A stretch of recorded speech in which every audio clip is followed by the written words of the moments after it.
Wes. Assalamualaikum warahmatullahi wabarakatuh. Waalaikumsalam warahmatullahi wabarakatuh. Untuk pertemuan kali ini kita masuk pada materi bab 4 ya. Mengenai perkembangan Islam pada masa dinasti Ayyubiyah. Sebelumnya kita telah mempelajari mengenai dinasti apa? Abbasiyah. Setelah dinasti Abbasiyah runtuh dan kita sudah mempelajari mengenai tokoh ulama muslim dan tokoh ilmuwan muslim pada masa dinasti Abbasiyah sampai keruntuhannya. Sekarang kita masuk pada materi dinasti Ayyubiyah. Perlu kita tahu sebelum dinasti Ayyubiyah ini muncul ada dinasti kecil namanya dinasti apa? Dinasti Fatimiyah. Dinasti Fatimiyah ini didirikan oleh Fatimah Az-Zahra. Siapa Fatimah Az-Zahra? Putri dari Nabi Muhammad. Makanya namanya dinasti Fatimiyah. Sekarang kita masuk pada materi perkembangan Islam dinasti Ayyubiyah. Dinamakan dinasti Ayyubiyah karena ini didirikan oleh ilmuwan atau ulama muslim pada masa itu, namanya siapa? Salahuddin Yusuf Al-Ayyubi. Ini dinasti Ayyubiyah tidak jauh beda dengan dinasti-dinasti sebelumnya. Nama Ayyubiyah diambil dari tokoh pendirinya. Namanya siapa? Salahuddin Yusuf Al-Ayyubi. Dia masih keturunan Bani Ayyub. Makanya namanya dinasti Ayyubiyah. Dinasti Ayyubiyah ini berkuasa kurang lebih berapa tahun? 75 tahun.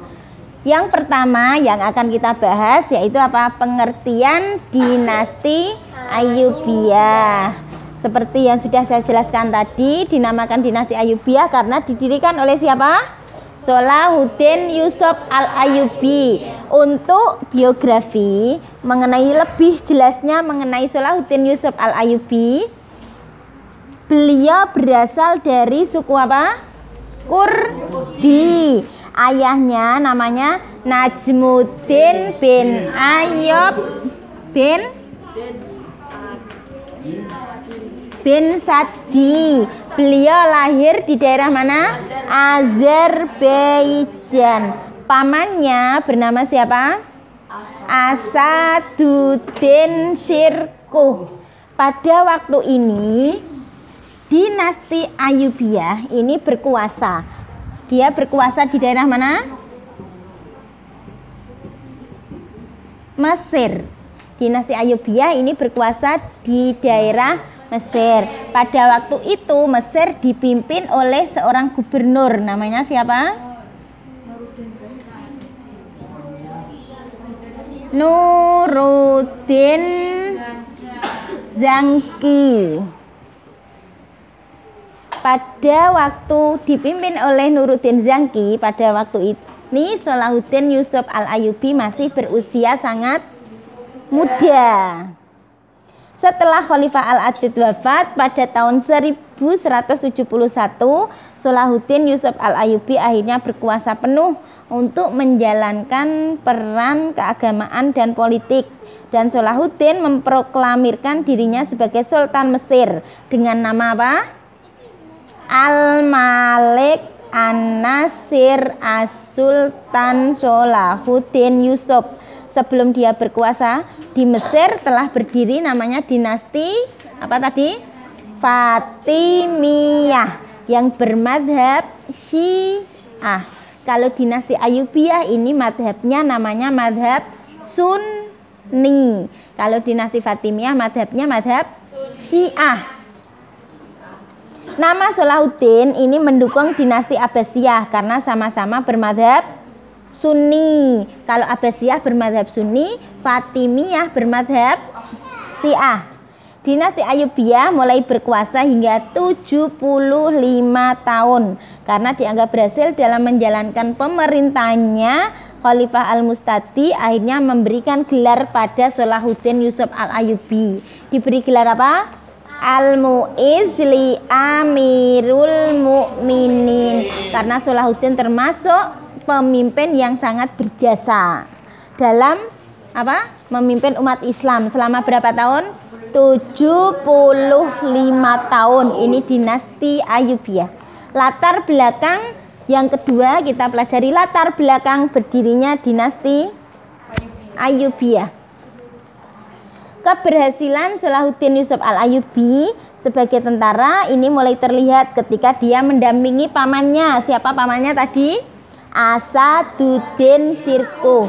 Ini pamannya berkuasa pada waktu itu, gubernur di daerah Mesir dipimpin siapa? Nuruddin Zangki. Pada waktu itu Salahuddin masih muda, ikut dalam perang, ikut pamannya yang bernama Asaduddin Sirkuh. Dalam peperangan Salahuddin selalu apa? Menang. Akhirnya dari pengalaman dan dari hal ini menjadikan Salahuddin bisa mencapai puncak untuk mendirikan dinasti apa tadi? Ayyubiyah, dengan sifat ketegasan dan keberaniannya dalam mengikuti perang. Ketika ikut perang sama siapa tadi? Pamannya yang bernama Asaduddin Sirkuh. Akhirnya dia berhasil mendirikan dinasti Ayyubiyah. Ini latar belakang. Salahuddin berhasil mengalahkan tentara Dirgam. Itu banyak yang dikalahkan dan akhirnya Perdana Menteri Sawar bisa menduduki kembali jabatannya pada tahun 1164. Inilah latar belakang berdirinya dinasti Ayyubiyah. Ya, cukup sampai di sini untuk pertemuan kali ini. Semoga bermanfaat dan mudah untuk kita pahami. Untuk tugas perkembangan dinasti Ayyubiyah yang ketiga sama kebijakan dan prestasi dinasti Ayyubiyah, dan yang kelima kemunduran dinasti Ayyubiyah itu dirangkum ya. Ya demikian sampai sini, semoga bermanfaat. Wassalamualaikum warahmatullahi wabarakatuh.